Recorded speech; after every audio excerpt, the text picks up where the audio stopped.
그러니까 첼시가 이상하게 OT에 굉장히 좀 어려움을 겪고 있는데 이때 한번 조지로 좀 들어갔어야 되는 게 아닌가. 결과적으로는 그렇게 됐지 뭐. 그래서 분위기 조지는 조지가 들어갔죠. 조지가 들어갔어. 네.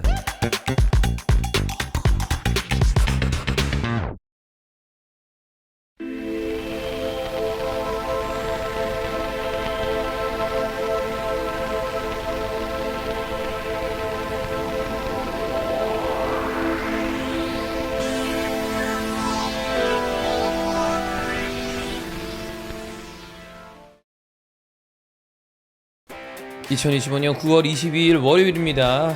10시 20분 지나가고 있습니다. 이든볼 2회 스타트 하겠습니다. 안녕하세요, 박수영입니다. 안녕하세요, 이태준입니다. 안녕하세요, 임현철입니다. 주말에 박 터지는 경기들이 좀 많았습니다. 그 와중에 이 얘기 먼저 가시죠. 김민재가 대단한 활약을 했다. 그 형철이가 입고 있는 거 저 그 포켓몬 있는 거 아나요? 아, 거기 포켓몬이 있어? 피카츄. 아, 그러네. 네. 갑자기 귀엽네요. 피카츄가 보여가지고. 번개의 느낌. 그렇습니다. 네. 네. 백만 볼트. 네.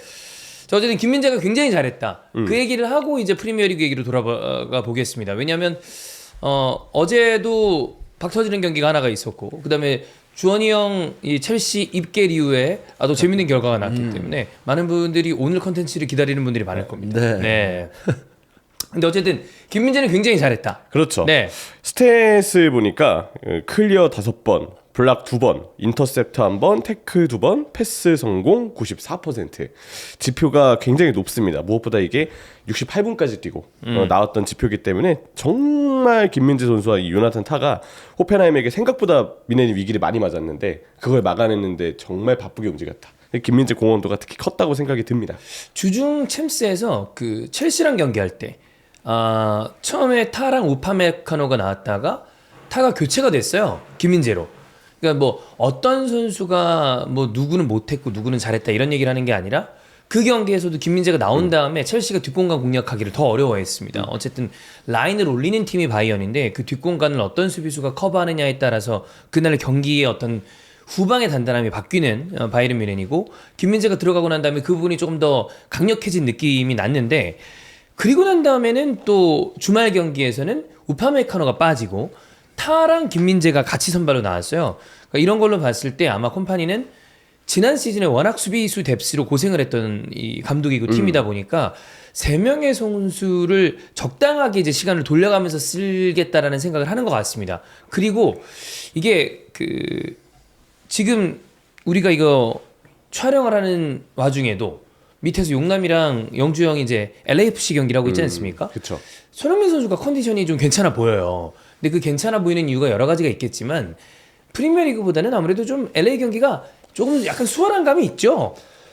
그쵸. 이 압박감도 좀 덜하고. 저는 그것도 있다고 봅니다. 날씨도 당연히 뭐 있을 수 있고. 뛰기에 좀 더 적당하지 않을까라는 생각도 있고, 물론 이제 원정이나 이런 걸 갔을 때 굉장히 긴 거리를 왔다 갔다 하겠지만 그래도 이제 압박감이나 그다음에 이제 경기 횟수나 이런 것들이 훨씬 더 부담이 덜하기 때문에 컨디션을 유지하는 데 있어서 훨씬 더 낫지 않을까라는 생각이거든요. 그러니까 참 이게 저도 40대지만 제일 중요한 게 뭐냐면 이 회복력입니다. 그죠? 이 회복력이 좀 빡세요 보니까. 근데 하루 더 쉬는 게 엄청나게 큰 영향이거든요. 차이가 크죠. 네, 차이가 네. 커요. 그렇기 때문에 그런 부분도 손흥민이 컨디션을 유지하는 데 있어서 큰 도움이 되는 것 같고, 그러니까 즉 김민재도 맞아요. 세 명의 선수가 돌아간다. 네. 그러면은 한 경기 정도를 쉴 수 있다는 얘기 아닙니까? 그죠? 그 정도 그런 부분들이 컨디션을 유지하는데 아마 좀 큰 차이를 내는 게 아닌가 라는 생각이에요. 김민재가 우리가 한 3, 4년을 쭉 통으로 봤을 때 프리시즌 때마다 메이저 대회가 있었고, 그리고 계속해서 국가를 옮겨 다니면서 좀 굉장히 치열한 한 3, 4년을 보냈는데, 그러다 보니까 지난 시즌에는 컨디션 난조도 있었고 아킬레스 부상도 있었고, 그러다 보니까 중요한 순간에 실점에 빌미를 제공한다거나 아쉬운 순간들이 있었습니다.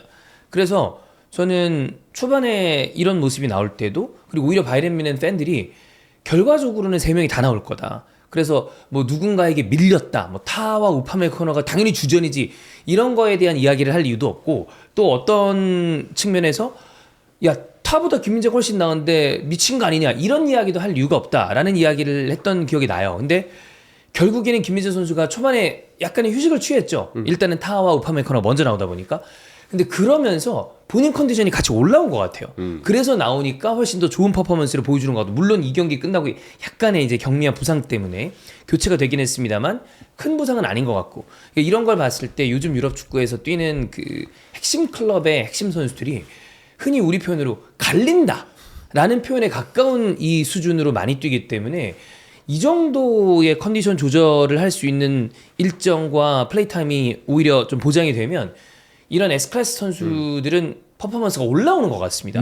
다행인 것 같아요. 김민재의 퍼포먼스를 보니까. 전반기 때는 이렇게 계속 챔스 리그 페이지 또 분데스리가 경기들 왔다 갔다 하면서 골고루 뛰다가 후반기 때 챔스 토너먼트는 그래도 바이에른 뮌헨이 토너먼트는 가겠죠. 맞아. 그 토너먼트 중요 경기 때 이제 김민재 선수가 선발로 나오기를 우리가 좀 바라야 되지 않을까 싶어요.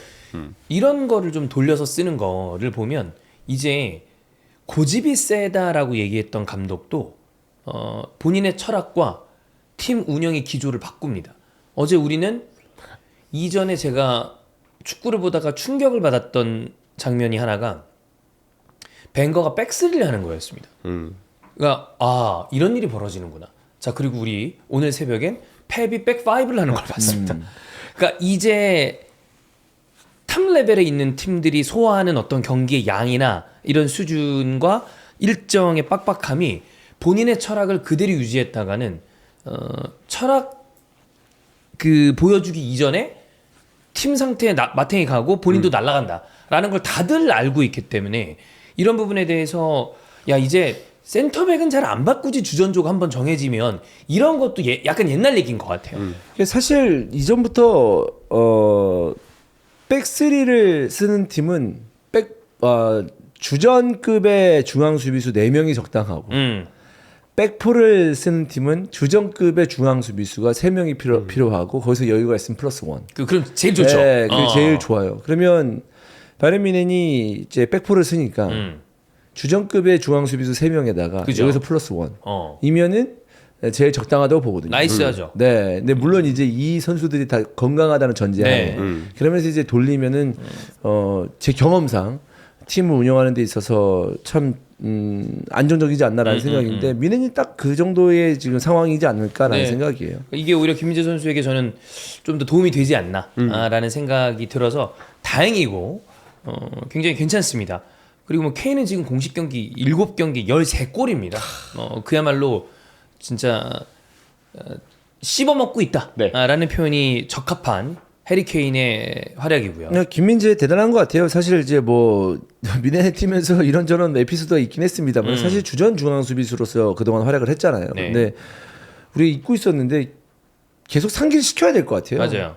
레바민 중에 하나에서 거기에 주전급 센터예요. 네, 그러면 이게 사실 그거 하나만으로도 이제 설명이 끝난 거거든요. 이번 프리시즌에 우리가 그리고 이야기 나왔던 기조가 김민재가 이적 가능성이 있다라고 꽤 얘기를 많이 했고 사실 뭐 저희도 뭐 어떤 소스가 있어서 그런 게 아니라 그 기사들이 나온 거. 그다음에 바이에른 뮌헨의 상황이 이게 김민재 선수의 실력 여하를 떠나서 고주급자에 대한 어떤 이 정리 때문에 김민재가 그 대상이 될 수도 있다라는 이야기를 꽤 드렸었고 그리고 키커나 왜 꽤 유력한 기자들이 그런 얘기를 했어요. 근데 결과적으로는 잔류를 했고 지금 콤파니 입장에서 타, 우파메카노, 김민재 3명이 있는 주전 조합은 굉장히 든든하죠. 이 정도 급이 3명이 있다라는 건 본인이 조합을 짜가지고 돌리면 되는 거니까. 그래서 김민재의 걱정은 우리가 너무 많이 안 해도 될 것 같다. 형이 방금 얘기한 것처럼 레바민의 주전급 수비수에 대해서는 신뢰하고 봐도 무방하다. 네. 라고 보면 될 것 같습니다.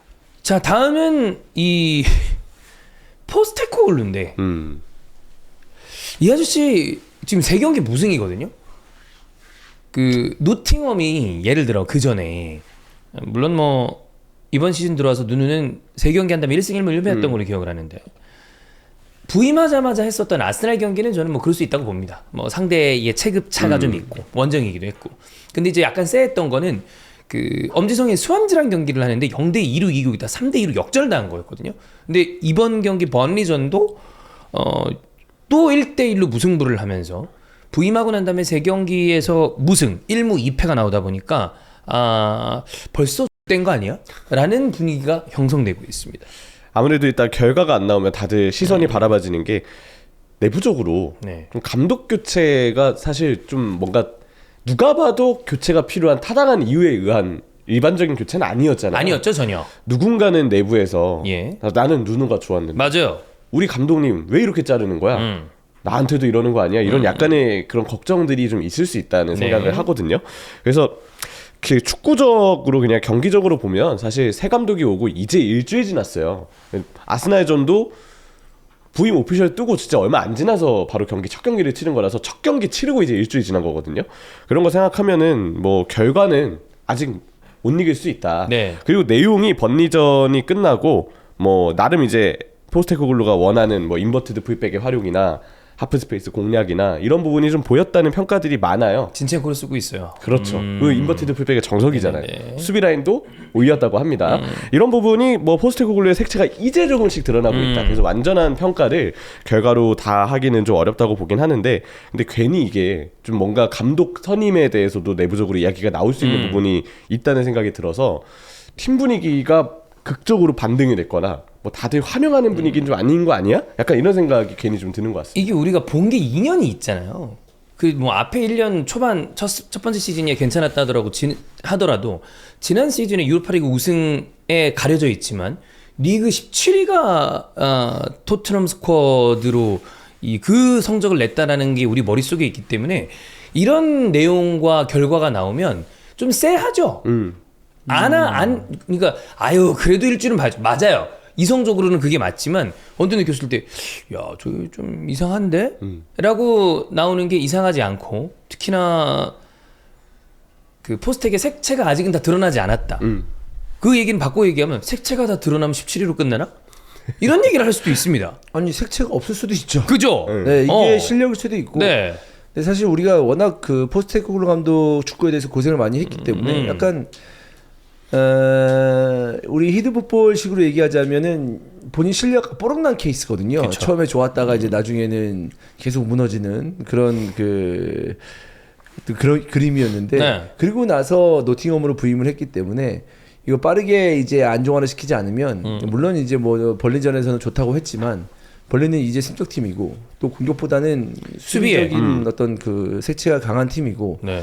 그런 팀을 상대로 뭐 나쁘지 않았다라고 평가하는 거는 새롭게 부임한 감독 입장에서는 다행스러운 부분이겠지만 계속 이런 성적이 나오면 노팅엄 입장에서는 토트넘에서 보여준 그런 성적이 있기 때문에 그렇게 인내심이 길지 않을 수도 있다. 네. 네, 라는 생각이 들고. 근데 이제 그 마레나키스라는 사람이 어쨌든 다른 축구적인 이슈보다는 다른 외부 이슈 때문에 누누를 자른 걸로 보이는데 알려져 있고, 근데 이 사람 모르겠어요. 본인도 좀 그래도 돌아가는 면이 있으면 당장 포스텍을 뭔가 하기에는 좀 애매할 거 아니에요. 그렇죠. 본인이 멀쩡한 감독을 날린 다음에 데려온 감독이기 때문에. 그리고 유로파리그를 우승한 감독인데 아직 유로파 개막하지 않았습니다. 맞아요. 이첫 경기를 봐야죠. 베티스 원정이 시작이더라고요. 아, 이 베티스 원정이 만만한 데가 아닌데. 네. 유로파가 쉽지 않습니다. 그러니까요. 네. 개인적으로 뭐 진첸코는 잘했으면 좋겠습니다. 네, 뭐 아스날 떠나서야 뭐 클리어링이 안 좋았다는 이야기가 예. 있던데. 예. 그렇습니다. 어쨌든 이 포스텍은 3경기째 지금 무승이고요. 그다음 또 걱정되는 팀 하나가 아스톤 빌라입니다. 에메리의 빌라가 여전히 승리하지 못하고 있고, 특히나 썬더랜드랑 경기는 1대1이었는데 헤인일두가 일찍 퇴장을 당했어요. 그러니까 전반 30분 만에 퇴장, 33분 만에 퇴장을 당했는데, 그리고 난 다음에 골이 나온 건 다행입니다. 왜냐면 그 전까지 프리미어리그 개막한 다음에 단 한 골도 넣지 못하고 있었습니다. 근데 골은 들어갔으라 어쨌든 동점골 먹고 무승부. 좀 에메리도 사실 여기가 다른 의미로 비상입니다. 네, 진짜 비상이긴 합니다. 본인은 뭐 정체성이 없고 좀 실망했다라고 얘기를 했는데, 뭐 글쎄요, 이 본인의 지금 본인이 지도하고 있는 팀이기 때문에 본인이 이렇게 얘기하는 거는 좀 이제 애매하죠. 네, 그렇죠. 올 시즌 들어서 지금 뭐 승리도 지금 계속해서 없는 상황. 프리시즌이 괜찮았었어요.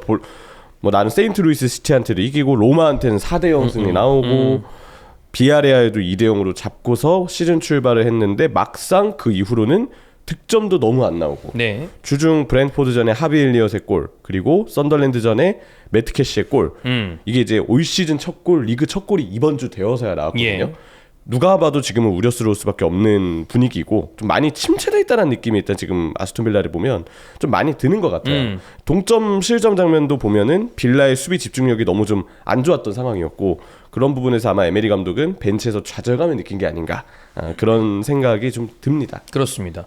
결과적으로는 이번 여름 이적 시장을 FSL 때문에 제대로 보내지 못한 게 좀 문제인데 이거에 대한 밸런스를 좀 빠르게 찾아야 되지 않나. 근데 밸런스를 찾고 에메리가 뭐 능력이 없는 감독이 아니라는 건 우리가 다 알고 있지만 초반에 이렇게 해가지고 10경기 이러죠? 이거는 팀도 어쩔 수 없어. 어쩔 수 없죠. 네, 그냥 버티기에는 살아남아야 되는데. 프레스가 너무 크고 요즘 프리미어리그의 어떤 경쟁 구도라는 게 10경기 정도에서 만약에 승점을 다 날리고 시작한다. 제대로 따지 못한다라고 그러면 그게 분명히 마지막에 잔류 경쟁으로 이어질 수도 있습니다.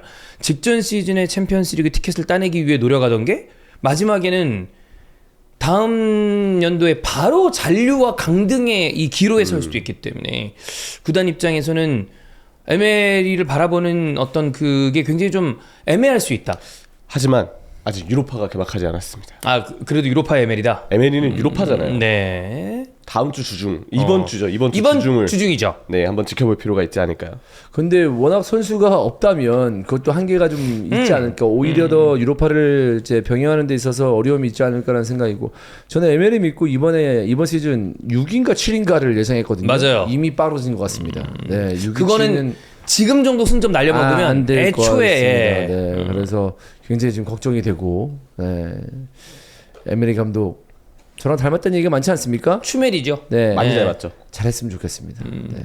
이게 그게 있습니다. 뭐 이건 전 지나가는 링크라고 봅니다만 맨유랑 에메리 링크가 있어요.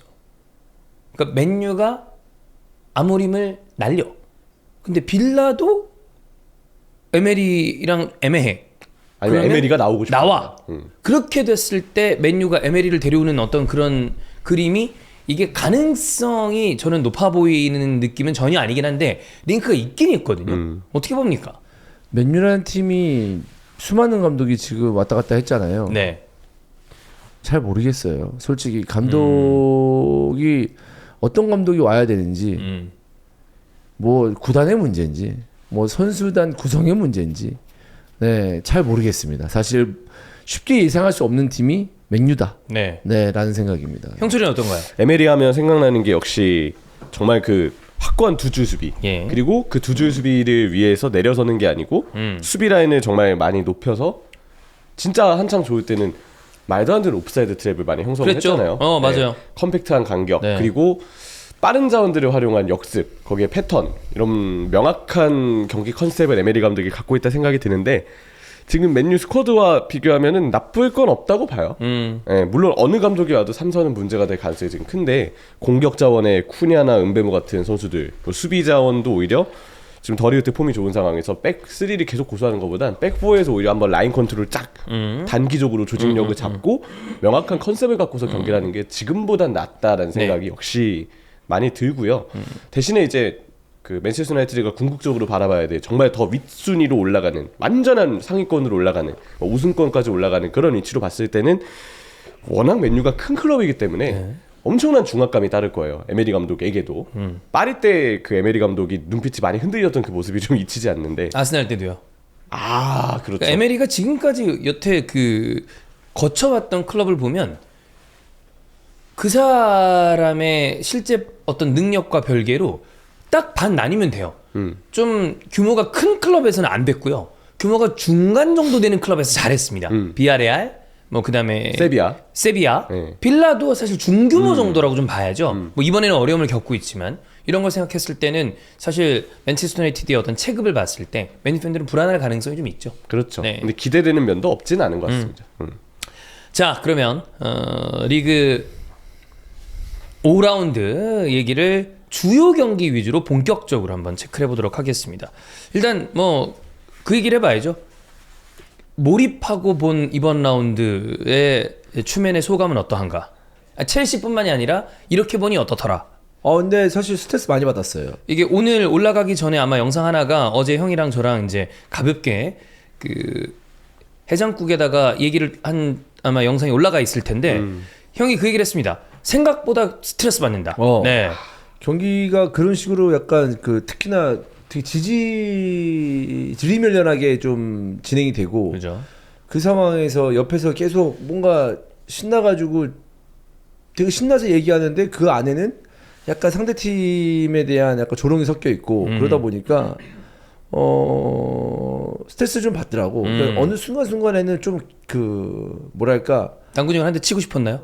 그 정도까지는 아니었는데 약간 좀 우리가 계속 그런 식으로 경기를 봐왔으니까 빨리 넣어서 옆에 있는 사람을 좀 조용하게 만들고 싶다 이 생각이 간절했어요 사실. 근데 이게 쌓이다 보니까 약간 좀 빡침이 좀 있더라고. 그래서 제 옆에서 이제 경기를 많이 봤던 그 많은 분들 좀 많이 힘들었겠구나라는 생각도 좀 잠깐 들었습니다. 그 요즘에 굉장히 인기 있는 프로그램이 이혼 숙녀 캠프더라고요. 저는 한 번도 안 봤어요. 저도 이제 원래 그런 프로그램을 잘 보진 않는데. 이혼 숙녀라는 게 뭐지? 이혼을 고심한다라는 그렇죠. 캠프인가? 그 숙녀. 네, 그 숙녀 캠프인데 막 그 VCR 같은 것들이 일반적으로 막 나옵니다. 그럼 서정훈 아저씨가 막 짜증도 내고 막 뭐라 해요. 그런 다음에 어쨌든 솔루션을 줘야 될 거 아니에요. 솔루션을 줄 때 이제 중간 단계가 항상 그걸 합니다. 거기에 이제 서브 패널, 뭐 메인 MC는 서장훈 아저씨고 나머지가 서브 패널이라고 보면 되는데 한쪽이 그 배우 진태현 씨, 리버풀 팬 분이시죠. 진태현 씨랑 한쪽이 박하선 씨입니다. 박하선 씨랑 진태현 씨가 그 문제가 있는 부부 셋상 앞에서 재연을 해. 즉 거울 치료를 하는 거죠. 거울 치료를 당했다고 보시면 됩니다. 재미는 있는데 효과는 확실한데. 진짜 저는 사실 그랬어요. 그러니까 이게 매 경기 그랬다기보다 옆에서 이제 막 내가 옆에서 막 앞에서 막 비상 외치고 막 했을 때 이게 빡치는 어떤 포인트가 있구나라는 걸 좀 느꼈죠. 예. 이게 약간 옆에서 시동 거는 소리가 이제 들리거든요. 네. 특히나 이제 주로 있었던 게 저랑 당군형 아니에요. 약간 좀 처음에 그 시동 느낌이 있어. 느낌이 어떤 느낌으로 가냐면 형은 이제 패를 하나 던지는 겁니다. 되게 간단한 패예요. 못한 팀이 만약에 상대가 못하는 팀이야 그러면 이건 무조건 이기죠. 그 한 패. 아니면 만약에 삐등삐등한 팀이야. 어떻게 될지 몰라 그러면 야 당구나, 야 종윤아 오늘 무조건 아스탄 응원한다. 맨유 응원한다. 그럼 그 패에서 선택지가 2지선다 3지선다가 나옵니다. 근데 그 모든 2지선다 3지선다가 원래 우리가 수능 문제나 어떤 문제에서는 오답이 있어요. 정답이 있고. 근데 형 거는 모든 답이 형한테 유리하게 들어옵니다. 이렇게 가면 저거고 저렇게 가면 저거야. 근데 거기에서 허우적대는 당군형이랑 제가 있었는데 이번에는 좀 거꾸로. 그리고 당군형이 그 경기를 보다 보면 그 한번 흥이 올라서 막 텐션이 올라갈 때가 있습니다. 그럼 그때 막 별의별 형님을 다 찾아요. 아니 형님 막 이러면서 지랄병이죠, 지랄병. 네. 근데 이게 이제 사실 이제 많은 분들이 왜 그러면 너 여태까지 10년 넘게 이렇게 방송하면서 응원하는 팀 없었는데 갑자기 첼시를 응원하자 하냐라고 하는데 정말 뭐 뭔가 방송적인 컨셉을 위해서 억지로 한다기보다 정말 그냥 한번 해보는 거예요. 그래 이런 시도를 형이 마음이 이전에도 끌리신 거지. 좀씩 한번 해볼까요? 네. 이러다가 그냥 좀 하다 말고 좀 하다 말고 뭐 그냥 그런 느낌이었는데 올해는 한번 특히나 우리가 시즌 초에 얘기했지만 올해는 어찌 보면 해외 축구의 새로운 시작점 중에 하나요. 소니가 이제 미국으로 갔기 그렇죠. 때문에 그래서 그럼 이번에는 이렇게 한번 좀 몰입해서 봐보자 라는 그림을 형이 그린 건데 입계를 하자마자 진짜 괴랄한 경기가 하나 나와서 산체스의 환영 인사가 너무 컸어요. 예. 왜냐면 근데 산체스는 형이랑 이전에도 연이 있었습니다. 수빈이랑 씬에 따라서 술 마시는 경기 네네. 때도 브라이튼 때 브라이튼이랑 맨유전이었습니다. 산체스가 공을 잡으면 술을 한 잔 마셔야 되는 건데 형은 처음에 이제 경향상 골키퍼가 공을 잡아봐야 얼마나 잡겠어 했는데 산체스한테 공이 존나 가는 거야. 그래도 그때도 저 새끼 왜 이렇게 그리고 이전에 첼시의 산체스를 볼 때도 형이 쟤는 신뢰를 줄 수 없다. 아무리 세이브를 한다 하더라도 한 경기에 1에서 2회는 무조건 실수한다. 라는 이야기를 했었는데 여지없이 정확했어요. 사실 클월 이후에 꽤 산체스가 괜찮은 모습을 보여주다가 하필 그날 그리고 제가 칭찬을 했어요. 산체스를 왜 쓰는지 알 것 같다. 기억나시죠? 네. 발밑이 이 몇 번의 패스를 봤을 때 굉장히 도전적인 패스를 하는데 정확하고 볼이 이제 앞쪽에 있는 필드 플레이어들이 어렵지 않게 볼을 받게끔 네. 볼 질이 나쁘지 않다. 패스의 질이. 그래서 저래서 쓰는구나. 그래. 그리고 선방도 곧잘 하고 하기 때문에 왜 쓰는지 알 것 같다. 근데 언제나 뭐 실수나 이런 거는 참 치명적인 실수를 하니까 좀 부담스럽다라는 생각은 있었지만 그래도 이번 시즌은 그런 모습이 별로 안 보이고 네. 어쨌든 크럴 월드컵 골키퍼 월챔. 크럴 우승 우승. 골키퍼 아니에요. 네. 그래서 그런 부분에 인정을 하고 리스펙트를 했는데 이 자식이 예. 굉장히 요상한 짓을 하면서 어. 경기가 똥게임이 됐죠. 그렇죠. 네. 요 경기부터 그럼 얘기를 뭐 나온 김에 해보자면 스코어는 2대1. 맨유가 첼시를 잡아내면서 위기에 빠진 아모림이 한 번 더 생명 연장을 할 수 있는 승점을 맨유가 가져왔습니다. 산체스가 굉장히 이른 시간에 퇴장을 당했고, 근데 또 웃기는 건 전반에 카세미로가 또 퇴장을 당했습니다. 그쵸. 그래서 이 필드 플레이어 9대9 싸움, 골키퍼 포함해서 10대10 싸움을 했는데, 이게 지금 전체적으로 경기에 이슈가 되고 있는 포인트는 저희가 뭐 이거 끝나고 킹카 플레이어도 꼽을 거고 탈곡기도 꼽을 거겠지만 폭우 속에 시작하면서부터 상서롭지 않은 기운이었는데 골키퍼 퇴장, 상대방 카세미로 퇴장, 그리고 마레스카의 선택, 그 다음에 아모림의 생명 연장, 여러 가지 이슈가 굉장히 많은 경기였습니다. 교체에 대해서 특히 말이 많았죠. 예. 왜냐하면 일반적으로 골키퍼가 빠지면 당연히 필드 플레이어 한 명을 빼고 골키퍼를 넣으면서 일단 빈 골대부터 메우는 게 우선인데 여기에 추가적으로 교체를 계속 단행을 했거든요. 네. 그래서 네투도 빠지고 이스테방도 빠지고 네. 이후에 따로 또 파머도 빠지고 이런 교체 운용에 대한 말들이 좀 많이 나오고 있죠. 그렇습니다. 일단은 그거부터 체크를 해봐야 됩니다. 그 산체스의 퇴장 장면. 네. 거기에 대해서 만약에 우리가 다른 골키퍼라고 생각했을 때 그런 판단을 했을 것인가, 아니면 이건 그냥 산체스의 너무나 큰 미스다라고 봐야 되는가? 종종 나올 수 있는 판단이다? 아니요. 아니다. 네. 전혀 아니다. 전혀 아닙니다. 네. 왜 그러냐면 이게 이제 우리가 골키퍼를 퇴장당한 경우는 그동안 자주 봤잖아요. 사실 그런 그 상황에서. 네. 근데 그거는 뭔가 경합해볼 만한 상황 또는 거기서 좀 심하다 싶으면 저렇게까지 태클이나 저렇게까지 손을 뻗을 필요가 있어? 괜히 퇴장당했네? 네. 라는 상황이었는데 이거는 그냥 아예 늦은 그냥 뭐랄까 무단횡단급 그건 안 되죠. 잘못된 선택.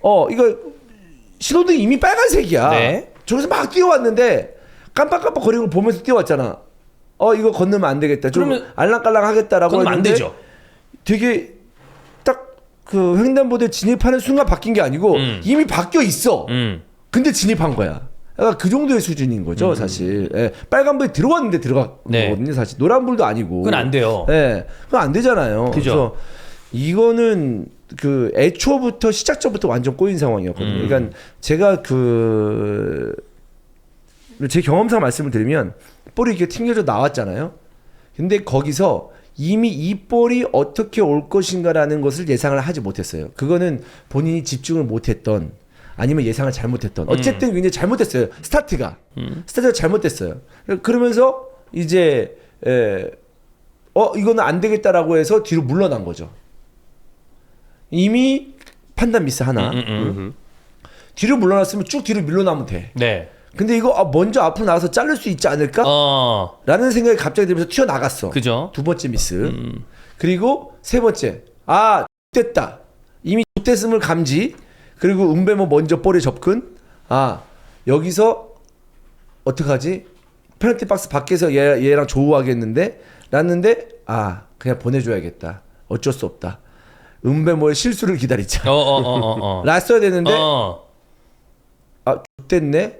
에라 모르겠다가 나온 거예요. 그러다 킥. 그게 세 번째 미스. 이게 세 개가 다 맞물렸어요. 네. 이 중에 하나라도 안 했으면 그러면 이 상황은 안 나왔을 가능성이 빨간색이 그죠. 안 나올 수도 있었죠. 네, 그런 느낌이에요. 이거를 순식간에 판단하는 게 어려운 일이긴 한데 어려운 일이긴 한데 저는 마지막 세 번째 실수는 그건 어렵나?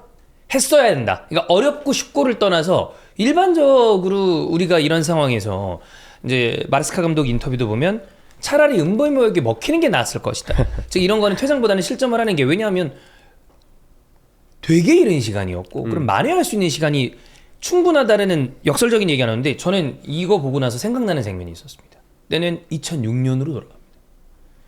챔피언스리그 결승전, 아스날 대 바르셀로나 맞대결이었습니다. 호나우지뉴와 1대1이었나 에투와 1대1이었나 정확하게 기억이 안 납니다. 에투였던 걸로 기억을 합니다. 호나우지뉴의 패스였. 레만이 튀어나오면서 퇴장을 당해요. 그리고 난 다음에 결국엔 피레스가 빠집니다. 알무니아가 들어가고, 그 상황에서 피레스는 챔피언스리그 우승하지 못했기 때문에 결국 이적을 선택을 했고요. 그리고 솔 캠벨이 먼저 득점을 하긴 했지만 알무니아라는 골키퍼가 나오면서 2대1 역전패를 당하게 되죠. 그때 많은 아스날 팬들이 얘기했던 건 차라리 그냥 먹히지, 그냥 1대0 상황에서 경기를 좀 더 진행했어야 되는 거 아니냐. 이런 상황에 이거 10명으로 계속 싸우는 게, 특히나 이런 중요한 경기에서는 너무 데미지가 커요. 이 선택이 결국엔 비슷하다라는 거죠. 레만을 그때 이 정도로 비난한 건 아니었어요. 나오다가 손으로 이렇게 스쳐 지나가면서 이 정도의 잘못된 판단은 아니었지만, 그냥 실점하는 게 나았을 텐데 라는 생각이 안 들 수가 없으니까. 그러니까 이 산체스가 뭐 어린 골키퍼는 모르겠는데 사실 경험이 많은 골키퍼인데 이렇게 판단했다는 것은 네. 좀 보기 안 좋죠. 그리고 이건 전체적인 수비 라인의 문제죠. 언제나 첼시를 얘기했을 때 네. 이놈의 수비는 믿음이 가지 않는 수비다라는 얘기를 항상 해왔거든요. 그래서 그런 부분에 있는 어떤 그 연장선상에 있는 그런 그 상황들이 아니었을까라는 생각이에요. 저도 이게 경기 운영적으로 좀 무모한 선택을 첼시가 했다라고 생각을 하거든요. 운영적으로도 문제가 좀 있었다고 보는데, 비가 진짜 많이 왔어요. 수비수들이 시야를 확보하기에는 당연히 쉬운 환경이 아니었고, 맨유는 최근 경기들을 보면 아무리 부진했다고 해도 초반 한 10분에서 15분 정도 몰아치는 에너지가 상당합니다. 맞아, 밀긴 해요. 롱볼 축구하는 팀들의 특징인데, 기본적으로 롱볼을 축구할 때 받아줄 수 있는 선수들을 킥오프할 때부터 위쪽에 확 올려놓고 빠르게 전환을 하니까, 은배모라거나. 네, 게다가 홈팀이었잖아요, 맨유가. 그러니까 원정 첼시 입장에서는 일단 빠르게 맨유가 공으로 이렇게 각 공을 올리면서 넘어오고 있고, 거기에 비까지 오기 때문에 수비수들이 시야 확보가 쉽지 않고, 그런 상황에 초반에 되게 정신없이, 이미 산체스의 퇴장이 있기 전부터 한 1, 2분 정도 될 때부터 첼시는 박스에서 되게 위기가 좀 있었어요. 야, 이거 좀 불안한 출발인데? 맨유를 상대로 조금 그래도 원정이기 때문에 어느 정도는 수비 라인을 내린다든지 하는 식으로 좀 신중한 대응이 됐어야 됐는데, 계속 같은 방식으로 첼시도 본연의 준비한 대로 경기를 하자라고 했다가 전 이런 상황이 좀 나오지 않았다는 생각이 들고, 이 장면도 결국 그 세시코에게 찰로바가 경합을 밀리면서 그죠. 공중볼을 내주면서 그 뒤에 은베무의 침투가 들어왔던 장면이었거든요.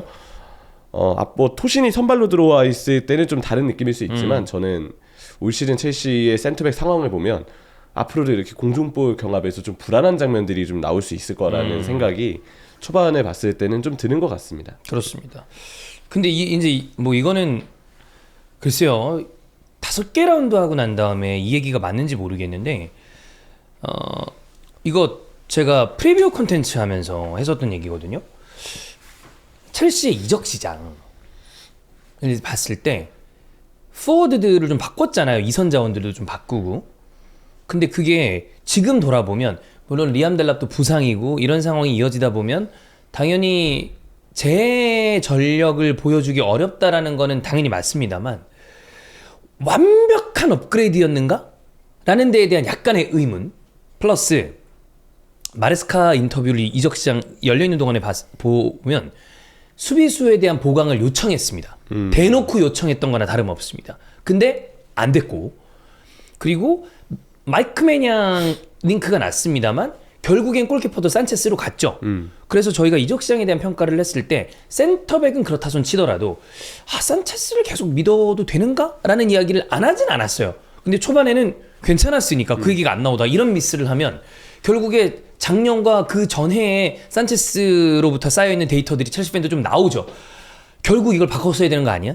이런 이야기가 아직 시즌 극초반이기 때문에 너무 섣부른 얘기일지 모르겠으나 나올 수도 있다고 봅니다. 네. 그리고 골키퍼 불안하죠. 수비도 제가 볼 때는 다른 포지션보다는 불안함이 있어요. 네. 그리고 마레스카에 대해서도 아직 운영적인 면에서 약간? 걱정되는 부분이 있고, 밸런스가 좋지 않은 거죠. 그러니까 다 긍정적으로 맞아 들어갔을 때 첼시는 굉장히 시너지를 크게 낼 수 있는 팀이긴 한데 안 좋았을 때 불안 요소가 터질 만한 부분이 없는 것은 아니다라는 느낌으로 보이고 그다음 이제 퇴장 이후에 마리스카에 대한 어떤 선택에도 많은 분들이 좀 비판을 합니다. 네토와 에스테방을 빼고 토신과 이 요르겐센에 대한 어떤 투입을 한 거 그러면서 백5로 전환을 했는데 좀 많이 비판하는 분들은 여기서부터 좀 너무 과하지 않았나라는 이야기를 하는 분도 있고 그리고 난 다음에 콜 파머를 빼고 안드레 산토스를 넣었는데 이거는 나중에 봐서 보니까 이제 이 파머의 컨디션은 100%가 아니었다라는 이야기를 했고 그리고 난 다음에 카세미로 퇴장당하고 나서 가르나초에 대한 투입을 기대했는데 여기서 타이렉 조지를 넣은 거 그러니까 3번의 선택에 대한 것도 마레스카에 대해서 다 비판을 하는 분들이 많아요. 악수가 됐어요. 제가 볼 때. 예. 왜냐면 첫 번째 교체도 네투랑 이스테방을 다 뺐잖아요. 네. 근데 사실 수적 열세에 놓인 팀들은 일반적으로 돌파 능력이 있는 좀 윙 자원은 그래도 그 부족한 인원 속에서도 한두 명은 특히 한 명이라도 배치를 해놓습니다. 근데 네투 빠지고 이스테방 빠지고 뭐 파머의 컨디션이 안 좋았던 건 네. 그거는 뭐 불가피한 일이었다 하지만 파머도 냉정히 이 선수가 개인 돌파를 뭐 빠르게 해서 속도를 내는 스타일보다는 우아하게 볼을 차고 거기서 기술적인 역량을 뽐내는 스타일이라 돌파자라는 윙의 느낌은 아니잖아요. 그래서 네투나 이스테방 중에 한 명은 그래도 선발 자리에 그 피치에 남겨놨어야 되는 게 아니냐는 이야기가 나올 수밖에 없어요. 그러면서 이 풀백 자리에 있었던 리스 제임스랑 쿠쿠레야의 공격식 움직임에 대한 부담이 굉장히 많아졌거든요. 전환이 쉽지가 않을 수밖에 없었던 구성이었다. 그런 아쉬움이 좀 남는 거죠.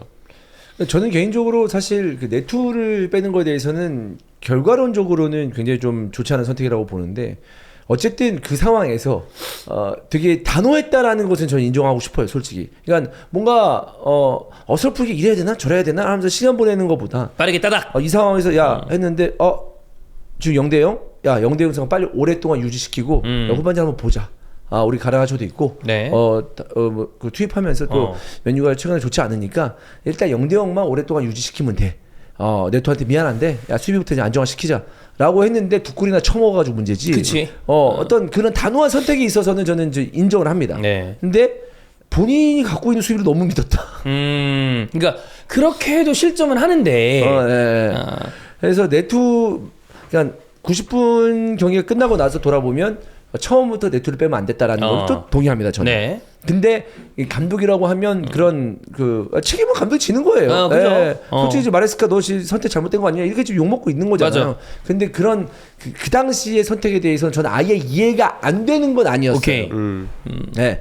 근데 이제 처음에 선택을 잘못했다고 단호했어. 근데 그 다음에 선택이 과연 이 선택밖에 못했나라는 거는 의심이 들죠. 그러니까 네투 뺀 거 그 선택밖에 못했나라는 생각은 안 들어요. 그건 어쩔 수 없었다. 나름 없었다. 그러니까 뭐 이해는 그럴 수 된다. 있다. 이해는 된다. 좀 원정이기도 하고 뭐 0대0 상황 오랫동안 지키고 싶었구나라는 거 이해된다. 두 번째 교체도 파머 부상이기 때문에 그건 오케이. 오케이. 근데 이제 그 전에 이스테방까지도 오케이.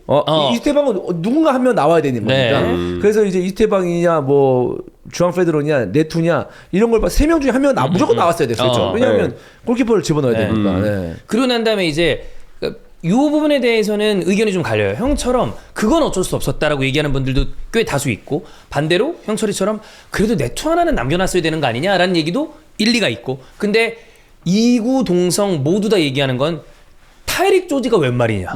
그거는 다 똑같습니다. 네. 이건 말도 안 된다. 왜 가르나초를 안 넣었을까요? 아니 타이릭 조지가 지난 경기에서도 이날 경기 전에도 보여준 게 없었어요. 그쵸. 그리고 이 선수 19살 선수잖아요. 되게 어린 선수. 그러니까 사실 뭐 18, 19 선수 이제는 뭐 어린 선수가 뭐 나와서 뭘 하겠냐라는 이야기는 하고 싶지 않습니다. 왜냐하면 그들이 많이 하니까. 이제는 그 어린 선수들이 원더골도 집어넣고 중요한 골도 집어넣고 이렇게 하고 있기 때문에 근데 잘하는 19을 집어넣어야죠. 그렇죠. 예. 잘하는 18, 잘하는 17을 집어넣어야죠. 네. 19 우리 젊은 선수 파릇파릇하게 뭐 하나 해야겠지? 헤헤 이렇게 집어넣는 거는 아니라고 봅니다. 이기고 있는 상황에서 예를 들어 아스날 입장에서는 맥스다움을 넣는다. 가능하죠. 근데 지고 있는데 물론 뭐 상황에 따라서 다른 분위기를 한번 바꿔볼까? 근데 다우먼이 받고 있는 혹은 은구모하가 받고 있는 이런 선수들의 기대감이랑 타릭 조지가 받고 있는 기대감의 차이가 좀 있고 보여준 퍼포먼스의 차이도 좀 있고 다들 여러분 기억하시겠지만 조지 원래 이적 직전이었습니다. 그렇죠. 그러다 불발된 거였어요. 그래서 이거는 좀 이 선택만 놓고 봤을 때는 이거는 이해하기 좀 힘들다. 이거는 잘못됐다. 이것 때문에 저는 마레스카의 선택 것들이 다 망쳐졌다고 봅니다. 이러면 앞에 것도 비판받는 거야. 네. 남겨놨어야지. 이런 얘기가 나오는 거죠. 그렇습니다. 그래서 굉장히 좀 아쉬울 수밖에 없는 그런 느낌이었고. 비도 많이 내리고 있기 때문에 그러니까 주앙 페드러가 완전히 고갈되는 네. 그냥 체력이 0인 네. 그런 상태를 우리가 남은 한 10분 15분 동안 확인할 수가 있었거든요. 네. 근데 앞에서 이제 그러면 19살의 조지가 뭔가를 해줘야 되는데 이게 잘하든 못하든 이런 상황에서 들어오면 이 팩이라는 게 좀 있었으면 좋겠어요. 그게 저는 어린 선수들에게는 중요하다고 보거든요. 근데 정말 한 게 없어요. 그런 패기가 사실 가르나초가 좀 그런 거 있는 과예요. 그렇지. 약간 양 느낌이 나서 그렇지. 걔가 그런 게 있어 약간. 심지어 친정팀 상대예요. 원정. 오히려 그러면 약간 칼을 갈고 있었을 수도 있. 내가 한번 보여준다.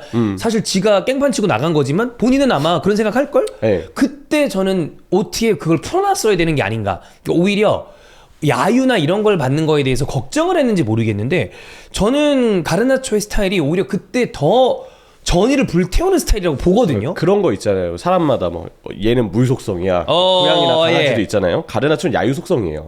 야유를 받을수록 미치게 잘할 것 같은 스타일이에요. 제가 느끼기에는. 그래서 본인도 마음이 되게 컸을 거고 나오고 네. 싶어하는. 저는 그래서 이럴 때 오히려 가르나초는 좀 과감하게 썼어야 했는데 특히 돌파 가능한 윙 자원이 분위기상 필요했던 점을 고려하면 그래서 좀 아쉬웠습니다. 네. 이게 지금 카세미르가 꽤 일찌감치 퇴장을 당했단 말이에요. 전반전 정말, 막판에요. 정말 네. 도와줬어요. 그래서 저는 후반에는 아마 마레스카 감독이 됐다 이렇게 생각을 가질 필요가 있고 이건 다시 맞추자. 이제는 전반전에는 11대 10이었기 때문에 원정이기도 하고 좀 더 소극적인 선택을 했다면은 후반전에는 이거는 가야 된다. 그지. 이건 가야 돼. 이런 생각을 더 과감하게 했어야 된다라는 생각이 들어요. 왜냐하면 이게 11대 11로 싸우는 거와 10대 10 싸우는 거하고 동등한 숫자가 싸우는 거 아니야? 라고 생각할 수 있겠지만 필드 플레이가 9대 9란 말이에요. 그죠. 그러면 양 팀 모두 구멍을 하나 안고 싸우는 거예요. 맞아. 그 변수가 존나 크다고요. 존나 이게. 생기죠. 그리고 뭐가 어떻게 될지 몰라. 뭐가 어떻게 될지 몰라요. 오늘 비도 내리고 하면 오늘 개판 게임 가보자. 이거 난전이다 완전히. 다 그때 보자 하면서 그때 후반전에 갔어야 돼. 저도 그때는. 이건 X를 밟았어야 된다. 다 그때자 오늘 이러면서 이렇게 갔어야 된다니까. 그래. 오히려 엑셀은 10명 된 맨유가 해봤어요. 그 10대 10이 딱 맞춰진 그래서 후반전 초중반 정도까지 보면 맨유가 경기를 오히려 더 잘했다고 보거든요. 네. 계속 그래도 우가르테를 후반에 넣기는 했지만 브루노, 아마드, 최전방의 그 은베모였죠 아마 그 남기면서 계속 집요하게 상대에 대한 압박을 가져갔는데 카이세도 쪽을 중심으로 맨유가 5-3-1 같은 대용으로 그 전방 압박에 카이세도를 가둬놓고 첼시 공격을 측면으로 모이더라고요. 되게 좋은 전략이었어요. 왜냐면 그때 첼시는 윙이 없었기 때문에 측면으로 모는 순간 윙백에 대한 의존도만 커지고 그죠? 공격이 굉장히 단조로워지거든요. 그리고 중앙에서 그걸 받아낼 만한 뭐 체격 조건이 좋거나 엄청난 타겟터가 있는 것도 아니기 때문에 그런 아모린 감독의 전략은 꽤 준비가 잘 돼 있었다. 그래서 공 받으러 내려오려는 저 첼시 선수들 특히 뭐 교체 투입돼서 산투스 같은 선수들 내려오려 할 때마다 더리우트가 하프라인까지 올라와서 조기 끊어내는 잘했습니다. 그런 수비들이 돋보였는데 난전에서 야 우리 한번 해보자 이거를 보여준 건 저는 맨유였다고 보고 되게 잘했다고 봐요. 이런 부분이 약간 그거죠. 토트넘 대 첼시 경기였죠. 포스텍이 보여줬던 낭만을 가장한 막장 축구. 오히려 이때는 그걸 했어야 되는 게 아닌가. 근데 많은 요즘에 이제 유행하는 요즘 유행이라는 표현도 진짜 너무 늙은 것 같다. 갑자기 하고 나니까 애견남 뭐 이런 표현 쓰잖아. 이거는 너무 애견스러운 축구가 아니었나. 이 딴 건 모르겠어요. 전반에 두 골 이렇게 실점한 거는 모르겠어요. 그래, 이건 그거는. 사고니까. 예, 그리고 진짜 두 번째 골 실점할 그러니까 두 번째 골 맞을 거예요. 그때도 골키퍼 이상한 실수 있어가지고 코너킥 주면서 그래. 골 먹은 거거든요. 그것도. 그래서 두 골 먹을 수 있었는데 저는 만약에 제가 그 상황에 놓여진 감독이었다면은 카세미로 퇴장 당했을 때 존나 신났을 것 같아요. 됐다. 오늘 그냥 간다. 모르겠다 오늘. 그리고 가야 되는. 그 첼루키 표현을 빌리겠습니다. 지금의 분위기가 식기 전에 아모림의 목을 따오겠다. 진짜 야 내가 너 보낸다 이 생각으로. 왜냐면 OT에서 2013년 이후에 승리가 없어요. 그러니까 첼시가 이상하게 OT에 굉장히 좀 어려움을 겪고 있는데 이때 한번 조지로 좀 들어갔어야 되는 게 아닌가. 결과적으로는 그렇게 됐지 뭐. 그래서 분위기 조지는 조지가 들어갔죠. 조지가 들어갔어. 네. 그렇습니다. 지금 그러면 챔스 포함해서 어려운 일정인 걸 감안해야 되지만 첼시는 1무 2패거든요. 그리고 지금 보여지는 후방 라인의 불안함을 생각하면 첼시는 시즌 내내 이런 불안감에 시달릴 가능성도 있습니다.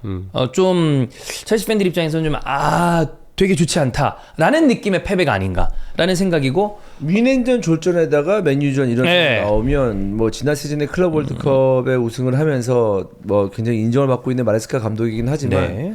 이제 리그에서 좀 보여주긴 해야 되거든요. 돈을 뭐 안 쓰는 구단도 아니고.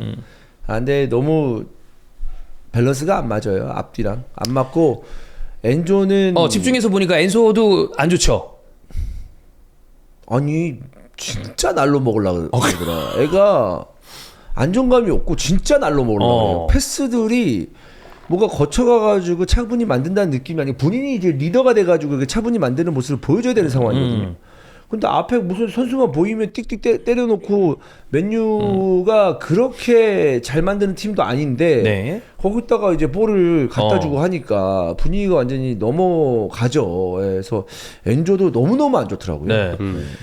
그 정도는 아닌데 아직 보면 마카도 폼이 완전 올라오진 않았더라고. 맥칼리스터도 맞죠. 그래서 아르헨티나 미드필더들한테 무슨 문제가 있는 건가? 라는 생각이 좀 들 정도로 엔소는 부진이 좀 생각보다 오래 갑니다. 클럽 월드컵에 여파일 가능성이 있다라고 형철이도 얘기를 하고 저도 그런 느낌으로 보고 있었는데 좀 너무 많이 안 올라오고 있지 않나라는 생각이 좀 들고 왜냐하면 중심축을 잡아줘야 되는 선수 중에 하나인데 그런 부분이 좀 많이 아쉽다라고 보입니다. 그 다음 맨유인데 맨유 아까 얘기했던 것처럼 덜리트가 정말 좋았어요. 그리고 이겼습니다. 근데 이 이긴 게 그 지난 온리팬스에서 맹가집이 그런 얘기를 했습니다.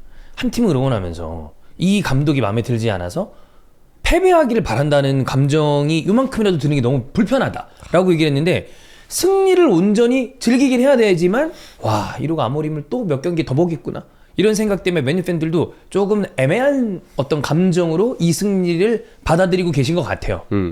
이 경기는 11대 10싸움이 이미 될 때부터 예. 그리고 그러면서 2대 0의 리드까지 네. 전반 만들었잖아요. 카세미로 퇴장당하기 전까지. 이전까지 지적됐던 맨유의 문제가 나올 만한 환경이 아니었습니다. 그렇죠. 삼선에 대한 네. 문제점, 수적 우위이기 때문에 첼시의 공격 숫자가 줄어든 상황에서 부각되기보다는 오히려 맨유는 그걸 지워버리고 그냥 잊어버리고 그냥 정말 맹렬한 압박에 집중할 수 있었거든요. 네. 그리고 그게 되게 좋았어요. 그게 잘 됐던 이유는 11대 11이 아니었기 때문인 부분이 저는 좀 꽤 있었다고 생각을 예. 하고 그러니까 롱볼 축구로 상대 누르는 것도 이런 경기 분위기에서는 굉장히 잘 통하고 세컨볼 싸움 맨체스터 유나이티드 잘 걸었고 브루노가 올라와서 박스에 침투를 해도 부담이 없습니다. 없죠. 평소처럼 수비에 대한 어떤 리스크를 안고서 경기라는 게 아니기 때문에. 한 명이 적으니까. 그렇죠. 그런 환경이기 때문에 이 경기에서의 어떤 결과에서 아모린 감독이 온전히 경기 내용적으로 부활을 할 것이다. 다른 평가를 받을 것이다 라고 얘기할 부분은 많이 부족하다고 생각해요. 그래서 그냥 이 경기는 어쩌면 다른 팀 팬들 입장에서 아모림 좀 더 가겠네 나이스 약간 이렇게 볼 수도 있는 그런 그림이 아니었나. 물론 경기의 어떤 승리나 팀의 분위기의 어떤 이 반전을 폄하하고 싶은 생각은 전혀 없지만 맨유 팬들 입장에서 아모림은 이렇게 되면 어쨌든 또 몇 경기 가는 거야. 그래서 저는 계속해서 얘기하지만 맨유 보드가 이 승리에 대해 도취하면 안 됩니다. 계속해서 물밑 작업 해놔야 됩니다. 이 상황에서의 그 맨유의 판단은 달라질 게 전혀 없습니다. 전혀 없어야 돼요. 왜냐하면 지금 이때 우리가 지금 이겨서 그렇지 카세미로가 그래. 퇴장당하는 게 말이나 됩니까? 안 되죠. 심지어 그 장면 자기 카드를 안고 있다는 거 생각하면 네. 나오지 말아야 될 장면인데. 이 형 왜 이래? 팀이 이런 거야 지금. 어어. 되게 그러니까 만약 이 상황에서 졌잖아. 카세미로 이제 산체스에서 갈 비난이 글로 가는 거죠. 카세미로한테 가는 거예요. 뒤집혀봐 경기 네. 만약에.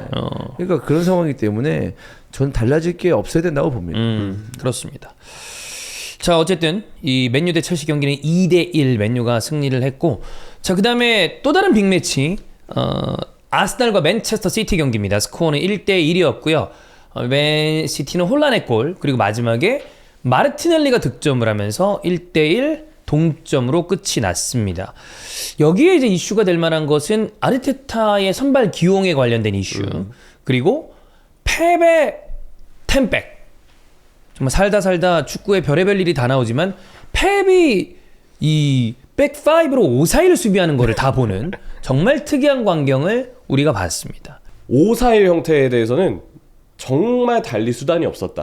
전반전 중반까지의 맨시티 경기력 굉장히 좋았거든요. 압박도 잘 됐고 선수들의 개성 있는 플레이도 잘 느껴졌고 요즘에 라인더르스 포든을 혼란 주위에 잘 배치를 시켜서 상대의 저 수비 미드필더 사이 공간에서 수적으로 만드는 그런 순간적인 움직임들 센스도 되게 좋았다고 봐요. 그리고 역시 이 경기는 좀 더 밸런스를 신경을 써서 베르나르도 실바를 오른쪽 윙이 아니고 중앙 미드필더에 가깝게 배치를 했는데 이것도 밸런스적으로 좋은 선택이었습니다. 3, 40분까지는. 네. 그 이후에는 선수들 체력이 다 빠져가지고요.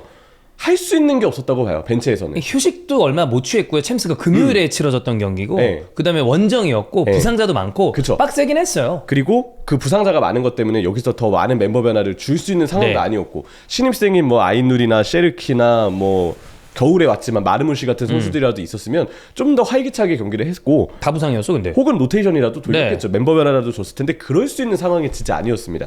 그래서 벤치에서 할 수 있는 선택은 누군가는 왜 이렇게 일찍이 백파이브로 내려서 뭐 일찍이라기보다는 백파이브는 후반에 선택을 했지만 왜 이렇게 경기력이 뚝 떨어졌고 왜 수비적으로 너무 일찍 전환을 했느냐라고 할 수 있는데 이 경기만큼은 펩이 달릴 수단이 없었다고 어쩔 봐요. 수 없었다. 네, 오히려 그런 상황에서도 더 명확하게 수비에 대한 컨셉을 선택을 한 펩은 좀 멋진 선택을 했다라고 오히려 좀 볼 수 있지 않나 싶어요. 지금 형철이 얘기에 저도 동의하는 게 저는 이 선택을 하는 걸 보고 다시 한번 저는 원래 펩을 되게 좋아하는데 감탄했습니다.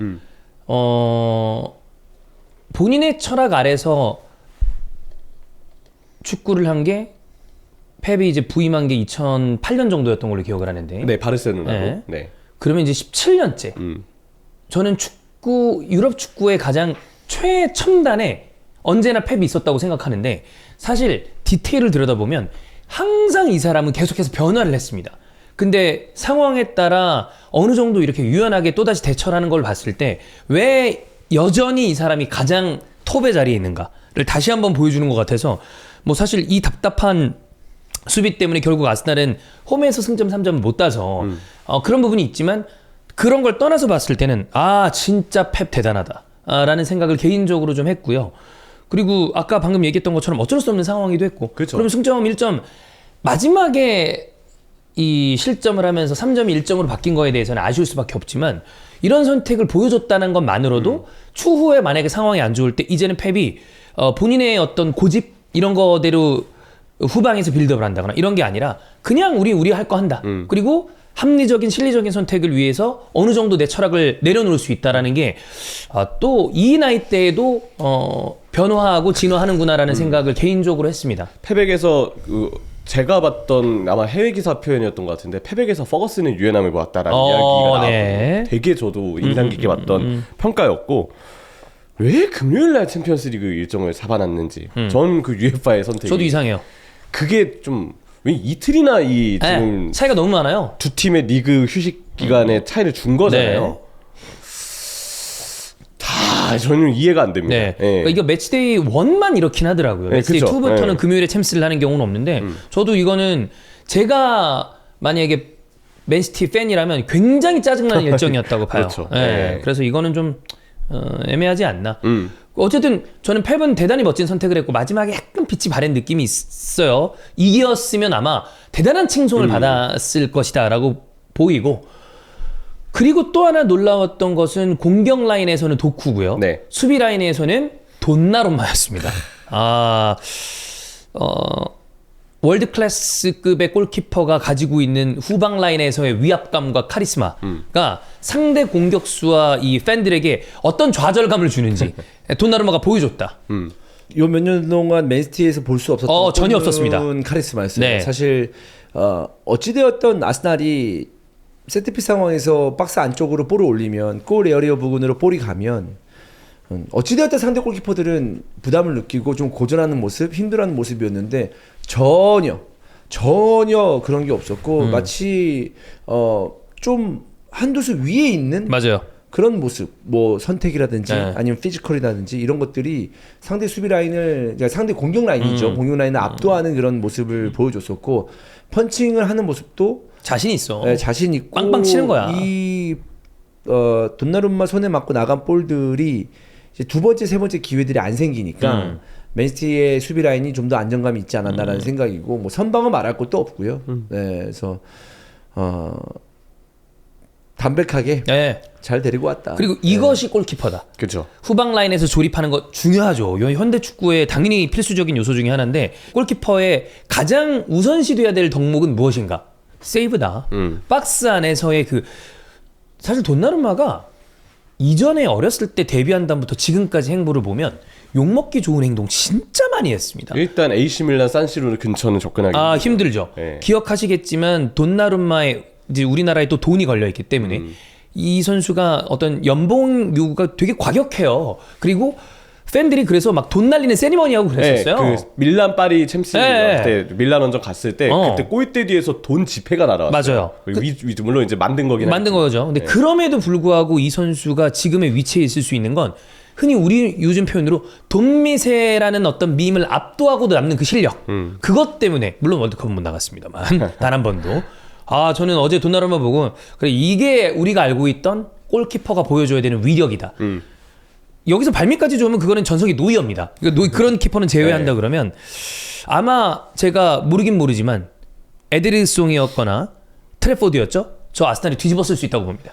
아니, 그 진짜 확신하게 얘기할 수 있어요. 뒤집을 수 있다. 그럴 만한 슈팅들이 많이 나왔어요. 많이 나왔어요. 에제 슈팅이나 세트피스에서 계속 몰아치는 거 그거 어려워요. 근데 이거를 돈나룸마가 다 걷어냈습니다. 그래서 이제 대단하다. 그리고 도쿠는 요즘 뭐 도황이라고 얘기할 만하죠. 네. 도쿠는 이 경기 전체 선수 중에 돈나룸마랑 마찬가지로 가장 폼이 좋았던 선수라고 보고요. 그 아스날 수비수 한 5명, 6명 있는데 우리 부스에 있는 이니에스타 축신짤 그거 이제 도쿠가 똑같이 만든 게 하나 있었죠. 진짜 특별했고 너무 대단했고 지금의 기세는 오늘 이 경기는 사실 맨시티가 이제 제 컨디션이 아니다 보니까 네. 그런 장면들이 많이 못 보여주긴 했지만 이전에 나폴리전이나 그전에 맨유전을 생각해보면 오랄리하고의 호흡도 좋고 도쿠에게 좀 더 꼭 측면에서의 1대1이 아니더라도 자유분방하게 드리블을 칠 수 있는 그런 동선을 펩 가르디올라가 주문하면서 선수의 장점을 굉장히 잘 도출해주고 있는 부분이 있다고 생각합니다. 네. 저는 그래서 올해 맨시티 축구가 펩 라인더스가 들어가면서 변동을 주고 있잖아요. 되게 재밌습니다. 고집과 철학으로 본인의 자리를 고수하던 사람이 어떤 식으로 변화하는지를 보여주고 있는 것 같아서 돈나룸마를 영입한 것도 재밌는 그림이고 그리고 원래 우리가 알고 있었던 것대로 쓰는 게 아니라 다양한 방식을 보여주는 게 변화를 잘하는 사람이 역시 탑의 자리에 살아남는 게 아닌가라는 생각을 좀 직접 보고 있는 느낌이라 재밌다. 리버풀처럼 맨시티가 무지막지하게 지금 승점을 가져가지 못하고 있습니다. 그렇진 않아요. 초반에. 근데 만약에 이런 식의 운영이 시즌 중후반이 지나갔을 때 우승 경쟁을 하고 있다면 이런 식의 운영으로 네. 그러면 마지막에 힘을 받는 쪽은 맨시티가 될 수도 있어요. 맨시티가 마지막에 스퍼트 왜냐면 안 그래도 원래 중반부에 스퍼트를 치는 팀인데. 네, 그리고 이렇게 좀 일단은 버티는 축구를 지금 하고 있잖아요. 그러니까 이런 버티는 축구로 뭔가 찐덕하게 이 선두권 자리를 잘 지켜낼 수도 있다. 라는 생각도 있어요. 왜? 우리는 시즌 중에 계속 이렇게 해봤으니까. 그죠. 근데 안 해보다가 다른 팀들을 해보려 그러면 그게 중간에 좀 삐끄덕거리는 경우가 있거든요. 근데 남들이 힘들고 지치고 삐끄덕거릴 때 맨시티만은 안정적인 어떤 그 순위를 순항하는 그런 상황을 만들 수도 있죠. 그렇습니다. 자, 그다음에 아스날은 이제 아르테타의 선발 기용에 대한 어떤 이야기들이 좀 있습니다. 트로사르와 메리노가 선발에 들어갔던 거. 저는 트로사르 선발은 제가 트로사르 어제 욕을 많이 했습니다만 이제 경기의 분위기상 제가 그 박삐삐 그 친구한테 이제 워낙 갈굼을 당하다 보니까 트로사르한테 화풀이를 한 느낌인데 트로사르 선발은 전 그럴 수도 있었다고 봐요. 여러 가지 상황상. 아쉽긴 합니다만. 근데 메리노의 선발이 조금 이해가지 않고 근데 그거보다 저는 내용적으로 좀 더 아쉬운 거는 사실 다른 선수에게 있습니다. 누구죠? 데클란 라이스한테 있습니다. 라이스가 어제 턴오버가 꽤 많았어요. 라이스답지 않은. 그래서 라이스는 저는 2-3년 동안 아까 우리가 김민재 선수를 서두에 얘기하면서 좀 갈렸다는 얘기를 했잖아요. 라이스에게 휴식을 조금 줄 수 있는 상황이 안 나오나라는 좀 그 생각을 하거든요. 어떻게든 간에 그림을 좀 그려서 이 선수의 체력이나 여러 가지의 회복 그리고 라이스도 생각보다 웨스트햄에서 아스날로 오면서부터 롤 변화를 좀 몇 시즌 겪고 있습니다. 이번 시즌도 결국 변화가 있죠. 좀 변화가 있어요. 수비맨디가 또 오면서 6번이었다 8번이었다가 후방에 선수들이 좀 교체되면서 움직임 동선을 계속 바꿔야 되면서 생기는 약간의 혼선이 있다고 봅니다. 그래서 이런 부분에 대한 그러니까 라이스가 아쉽다고 해서 제가 라이스를 뭐 비판하고자 하는 생각은 없어요. 뭐 이 선수가 해준 게 얼만데 그야말로 킹 중계 감안대인데 그러다 보면 이 선수에게 지금 요구되는 게 너무 많다 보니까 부하가 걸리는 느낌이 좀 있어서 뎁스가 두터워진 만큼 쉬운 경기에서 약간의 휴식을 좀 줄 수 있으면 좋겠다라는 게 저는 라이스에 대한 생각입니다. 다른 선수들은 메리노 기대 안 하고요. 트로사도 기대 안 합니다. 그래서 그냥 뭐 결국에 비겼고 아쉬운 것도 있고 그런데 말티가 잘해줬기 때문에 참 이런 얘기를 다 하는데 승점 1점 딴 거 다행이고 그런 부분에 대한 거를 다 좀 차치한다면 라이스에게 뭔가 조금 변화와 휴식을 줄 수 있었으면 좋겠다라는 게 개인적인 생각입니다. 지난 주말에 노팅엄전 때는 사실 라이스에게 휴식을 줬잖아요. 줬어요. 그리고 마지막에 이제 교체로 잠깐 뛰게 하고 네. 그럼에도 워낙 이제 잉글랜드 대표팀에서도 그렇고 이전까지 좀 누적되어 왔던 라이스 선수의 그 경기 소화량이 있기 때문에 좀 부하가 오는 게 사실 어떻게 보면 자연스러운 일이에요. 네. 어려웠을 부분이 있었을 거라 생각을 하고 저도 선발 라인업은 결국 주중 주말 경기가 연거푸 있는 상황에서 내부적으로 감독이 판단한 게 더 맞았겠죠. 저도 개인적으로 어느 정도 거기에 동의합니다. 체력이나 컨디션에 네. 대해서. 그래서 그거에 대해서까지는 뭐 이해를 못하는 건 아닌데 저는 이 경기에 대한 아스날의 총평은 여전한 과감성의 부족이었어요. 초반 딱 10분 제외하겠습니다.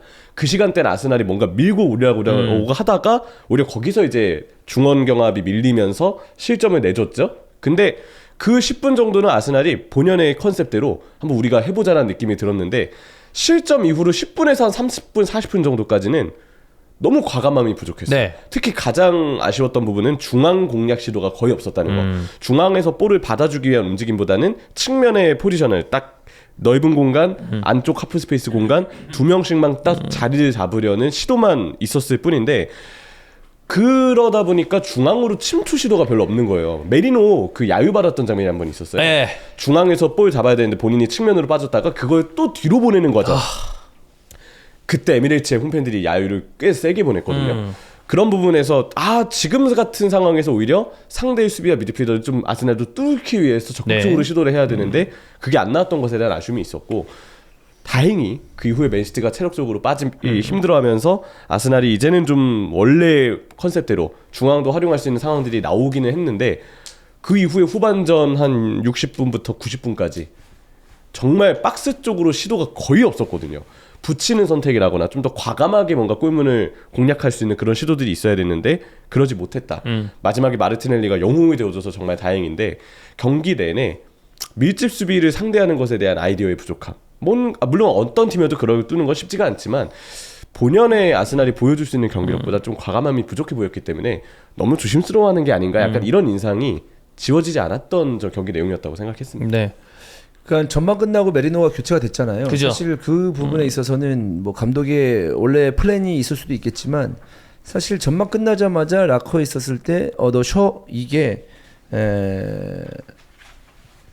선수 입장에서는 대단히 뭐랄까 달가운 상황은 아니에요. 어려운 일이죠. 네, 나 전반전에 퍼포먼스 안 좋았구나. 네. 이 얘기거든요. 문책성 교체에 가까우니까. 네. 마도에케는 좀 다른 얘기인 것 같긴 해요. 마도에케는 갈린 것 같아요. 맞아요.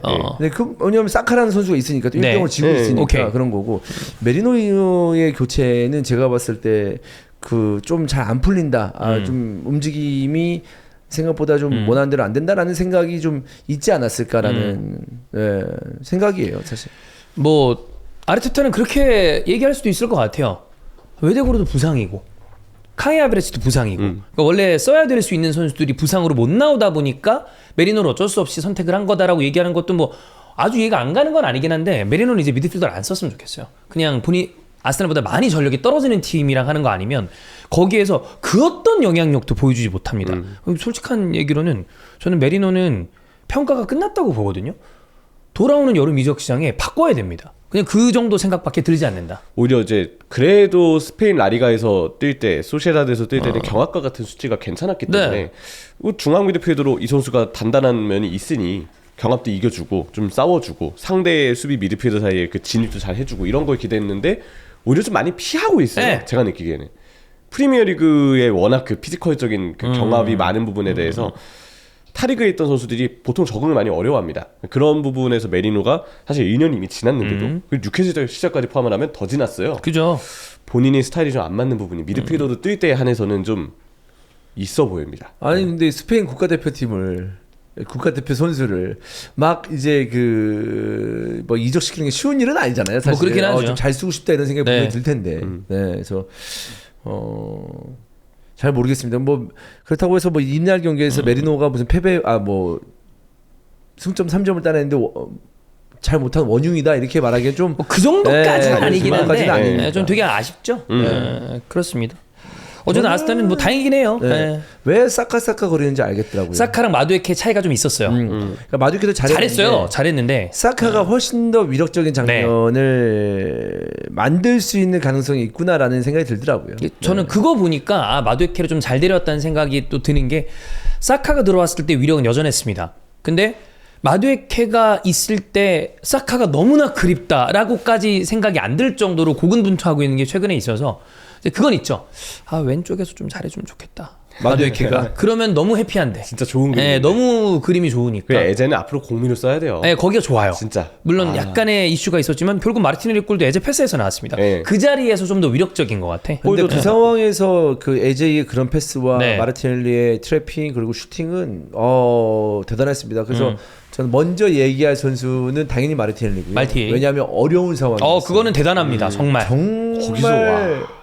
다시 하래도 못할 걸요. 정말 어려운 상황이었었고 앞쪽에 돈나루마 계속 선방했던 돈나루마가 있는데 그런 선택에 슈팅을 한다라는 것도 굉장히 용기 있는 선택이었었고 저는 인정할 부분이다.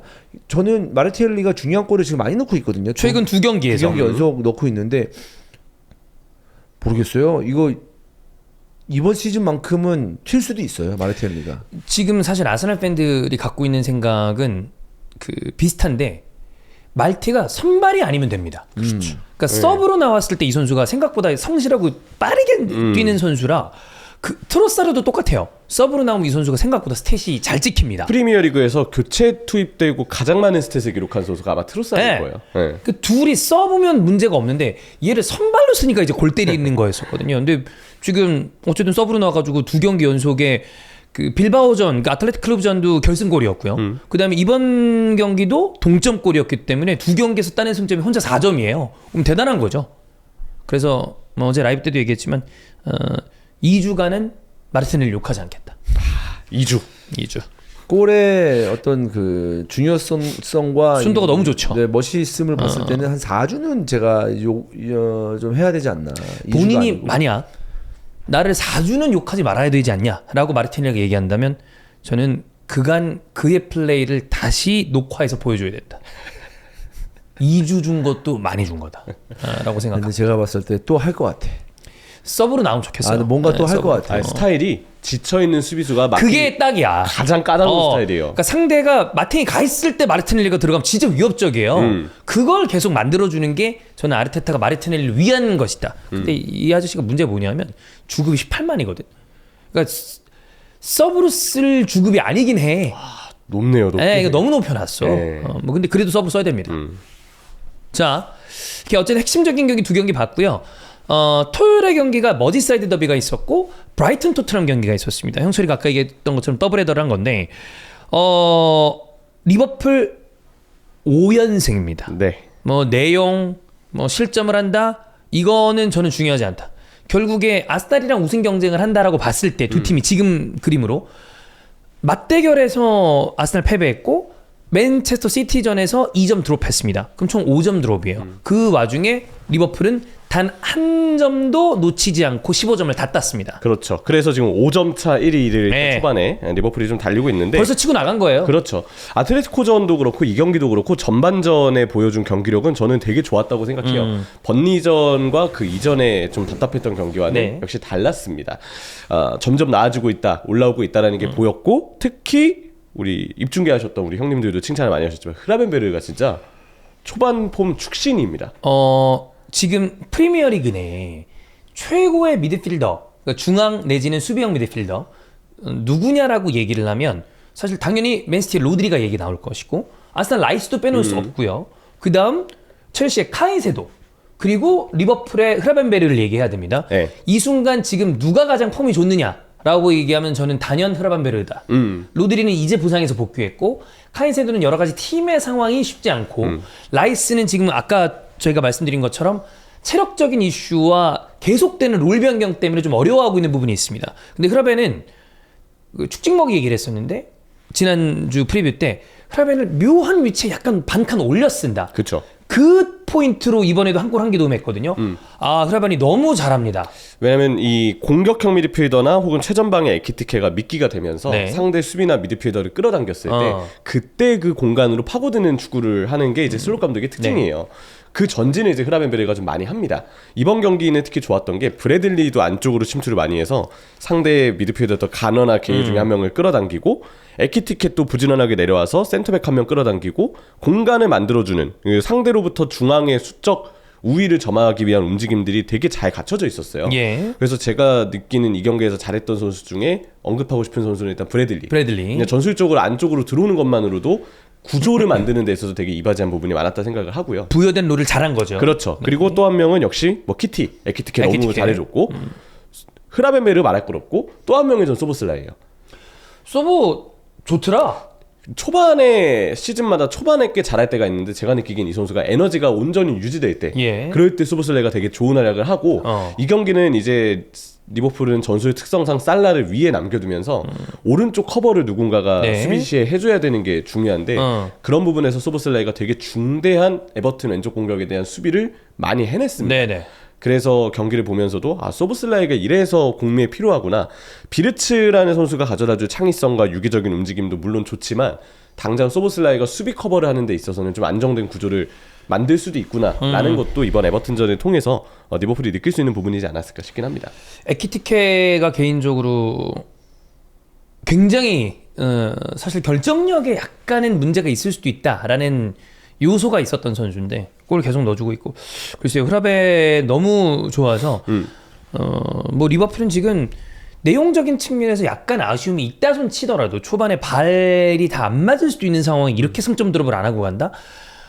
솔직히 어느 정도 느낌이 드냐면 야 이거 올해도 무난하게 리버풀이 우승하겠는데? 라는 이야기가 나올 정도로 지금은 강력합니다. 이번에도 전반 경기력 최상이었고요. 네. 후반은 역시 일부러 슬롯 감독이 좀 관리한다는 느낌이 강했어요. 당장 이번에 챔스 때문에 이삭이랑 비리치를 빼고 시작한 것도 그 관리의 일환이겠죠. 그래서 에버튼이 볼 소유 시간이 늘었고 네. 에버튼은 초반에 봐도 본인들의 그 패턴 플레이 확실한 그 한 방에 딱 터질 때 알고도 못 막는 특징과 그 힘을 갖고 있는 팀이라 네. 생각을 하는데 그게 딱 그 골장한테 먹힌 거거든요.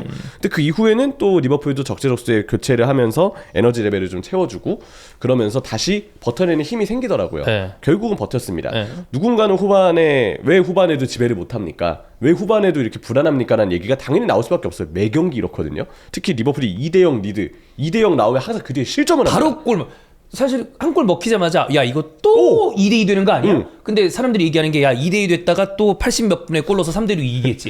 근데 이게 여러 가지 요소를 다 담고 있는 거예요. 2대0 된 다음에 실점을 하는 것도 계속 나왔던 거고 근데 어떻게든 이기는 것도 리버풀이 하고 있는 거고. 그렇죠. 주중 경기가 있는 주간은 그 감독의 어떤 후반전 운영에 대한 선택을 네. 뭐라 하기는 더 힘든 환경이었다 생각을 하고요. 그리고 결과적으로 이겼습니다. 네. 이게 제일 중요한 거라고 봐요. 결국 승리를 챙기고 있다는 거. 그러니까 지금 처음에 모든 경기들을 이제 이런 식으로 이기고 있거든요. 그러면서 이제 한편으로는 불안하다라는 것을 이제 느끼죠. 왜냐하면은 쉬운 경기 없기 때문에 리버풀 근데 너무 꾸역꾸역 이기는 거 아니야? 이러다가 나중에 무너지는 거 아니야? 근데 그거는 그렇게 그렇게 생각하는 사람 나도 그렇게 생각할 수 있고 뭐 팬들도 그렇게 생각할 수 있고 그런 부분이지만 그때 대수 걱정하고 사실 그럼요. 예. 이렇게 꾸역꾸역 이기다가 팀이 안정화가 돼서 좀 더 편안한 승리를 할 수도 있는 거고 네. 정말 걱정했던 대로 이게 꾸역꾸역 승리하다가 진짜 뭔가 삔또 안 맞으면 뭐 연패하는 거 아니야? 이렇게 생각할 수도 있는 부분인데 어찌되었든 지금의 연승은 어마무시한 기록이고 그럼요. 이렇게 경기 운영을 하다가 안정을 찾을 수도 있는 거니까 이 연승은 초반 연승은 다른 팀들은 다 드롭하고 있었을 때 그래. 이렇게 승점 따내는 것은 오전 나중에 전승은- 큰 도움이 될 수도 있다. 그렇습니다. 라는 거죠. 그리고 에버튼 같은 경우에 그릴리시, 두스버리얼, 은디아예로 이어지는 이 이선 라인은 꽤 괜찮더라고요. 특히 은디아예가 아주 인상적이었고 좋죠. 잘하더라고요. 전방에 베투가 역시 똥을 싸다가 빠르게 이제 바리로 바꿔줬습니다. 네. 그게 훨씬 나았다. 훨씬 낫죠. 네. 베투는 코나테 판다이크한테 이렇다 인상을 남기지 못했고요. 예. 바리 선수가 그래도 좀 되게 부지런한 스타일. 네네. 예, 이곳저곳 움직이면서 수비를 좀 성가시게 한 포인트를 잘 잡아주지 않았나라는 생각이 일단 들었고 그 어느 때보다도 모이스 감독의 에버튼이 공격이 주목받을 만한 팀이에요. 글리시는 이날 맨투맨 엄청 받았는데도 근데도 이 정도의 내용을 보여준 거면 영향력이 지대하고 대단한 걸로 봐야 되거든요. 여기에 뭐 듀스버리오도 연계 파트너가 있으니까 특유의 그 활동량이 빛을 볼 수 있는 부분들이 분명히 생겼고 괜찮은 포인트들은 에버튼 역시도 있었다. 이 경기 패배했지만 초반 분위기가 에버튼이 굉장히 좋은 부분은 역시 강조받을 만한 부분이라 생각합니다. 그리고 이야기가 나오는 선수 하나는 역시 플로리안 비르츠입니다. 저는 여전히 비르츠가 큰 문제 없이 뭐 리듬을 찾을 거다라고 개인적으로 보는 편이고, 그리고 그런 부분에 팀 동료들이 대단히 도움을 주고 있습니다. 5연승을 하고 있기 때문에. 그게 중요한 부분이에요. 네, 이러면 올라와요. 네. 왜냐하면 비르치는 이미 검증이 저는 끝난 선수라고 봐요.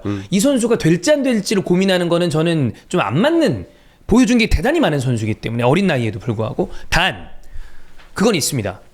이 정도의 이적료가 발생하고 이 정도의 주목도가 있는 선수에게 대부분의 제3자 팬들의 시선은 경기와 팀을 캐리하기를 기대합니다.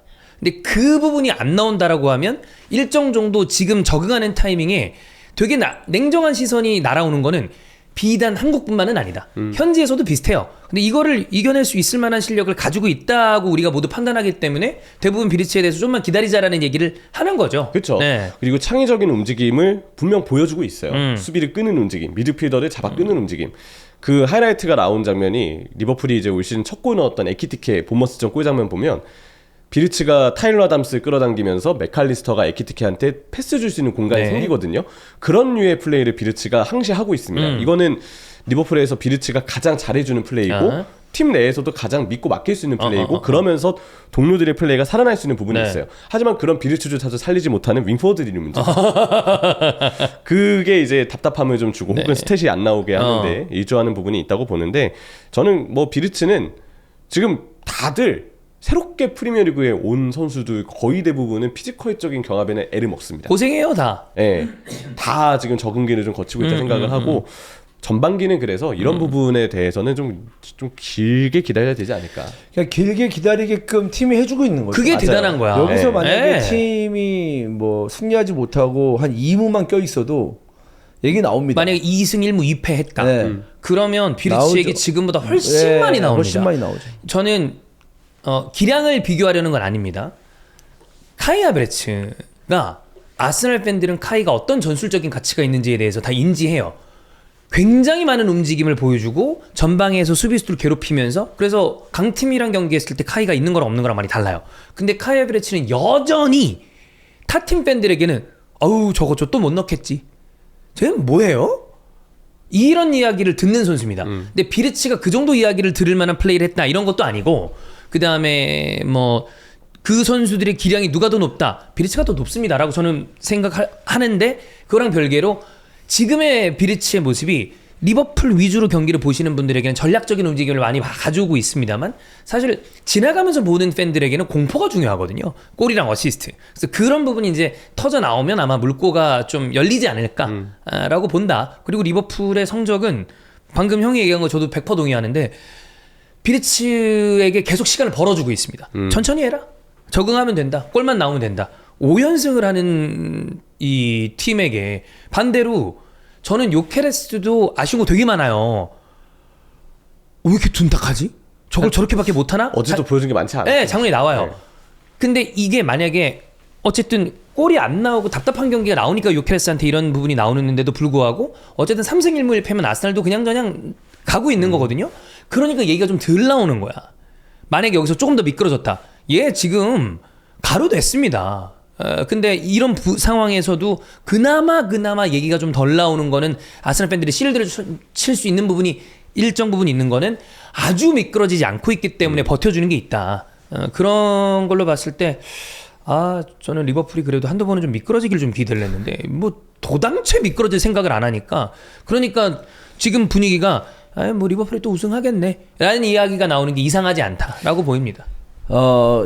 살라가 살아나야 되고요. 우승하기 위해서는 좀 더. 네, 좀 더 살아나야 되고, 그다음에 반다이크 굉장히 중요합니다. 반다이크가 조금 지치거나 네. 컨디션이 좀 안 좋아지거나 그러면은 저는 그때부터 시작이라고 봐요. 저도 네. 거기가 왜냐하면 이 선수는 그냥 수비수가 아닙니다. 왜냐면 대체자가 있어야 되거든요. 그러니까 예. 아까 얘기한 우리가 처음에 얘기한 세 명의 중앙 수비수. 네. 리버풀이 주전급의 이제 그 수비수 세 명이 준비가 돼 있나? 반다이크, 코나테, 조고메즈랑 레온인데. 그렇죠. 그러니까. 근데 반다이크의 영향력은 세 명의 합보다 훨씬 크다라는 느낌이 크긴 강하죠. 한데 고메즈가 반다이크 역할, 그러니까 반다이크가 만약에 안 좋았을 때, 그러니까 어쨌든 이 세 명의 안정적인 수비수가 필요한데 저는 거기서는 조금 아쉽지 않나라는 생각이. 사실 그 부분 때문에 이제 게히를 데려오려고 네. 했었던 걸 텐데 그게 결국엔 이번 여름에는 안 됐기 때문에 그런 부분에 대한 불안감이 없는 것은 아니다. 그렇죠. 그래서 아마 슬롯이 좀 더 초반인데 이 정도로 관리를 하나 싶을 정도로 관리를 많이 하는 것 같아요. 그런 부분에 대한 인지를 하고 있으니까. 카라바오컵 사우스햄튼전이 이제 주중에 있습니다. 있죠. 저는 레오니가 이때 어떤 활약을 할지 저도 레오니가 나와야 된다고 봐요. 이때는 네. 그냥 과감하게 쉬어버려야 돼. 자, 그다음 토트넘입니다. 안 집니다. 이것이 지금 토마스 프랭크와 토트넘의 위력이라고 보는데 반대로 아쉬운 것도 사실이다. 토트넘 경기 이제 형이 쭉 토마스 프랭크 감독 부임한 다음에 다 봤잖아요. 이 경기는 결과적으로 무승부였습니다. 바네케 자책골이 아니었으면 사실 질 뻔했던 경기인데 결국에는 안 지고 승점을 따왔다. 토트넘 경기는 전체적으로 좀 어떻게 보셨습니까? 저는 그래도 뭐 워낙 지난 시즌에 리그에서 성적이 좋지 않았기 때문에 뭐 불안할 수도 있겠지만 잘하고 있다고 봐요. 네. 이 정도면은 그래도 우리가 토트넘에게 우승을 바라는 건 아니잖아요. 예, 우승을 바라는 건 아닌데 지금의 승점 정도면은 그래도 나쁘지 않다라는 네. 생각이고 챔스에서도 어쨌든 승리했고 그 이후에 펼쳐진 경기에서 승점을 가져왔고 이런 부분에 있어서는 저는 되게 나쁜 결과라고 보지는 않습니다. 그리고 브라이튼이 뭐 쉬운 팀도 아니고 어렵죠. 네. 그래서 뭔가 좀 더 이제 치고 나가기 위한 어떤 그 승점 3점 이런 거를 좀 벌어주면 좋겠지만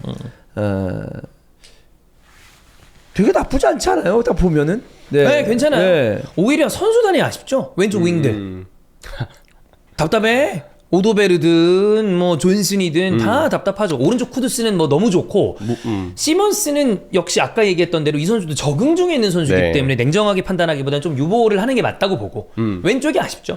무한히도 지금 핏이 일단 아직 안 된다고 하고. 그러니까 중요한 거는 뭐냐면 너무 한쪽에 쏠려 있는 공격, 쿠두스, 쿠두스에게 쏠려 있는 공격이 문제라고 생각이 들고, 그다음에 참 이게 힘들어요. 그러니까 뭐냐면 오도베르 같은 경우에도 제가 전반 10분 만에 빼야 된다고 했잖아요.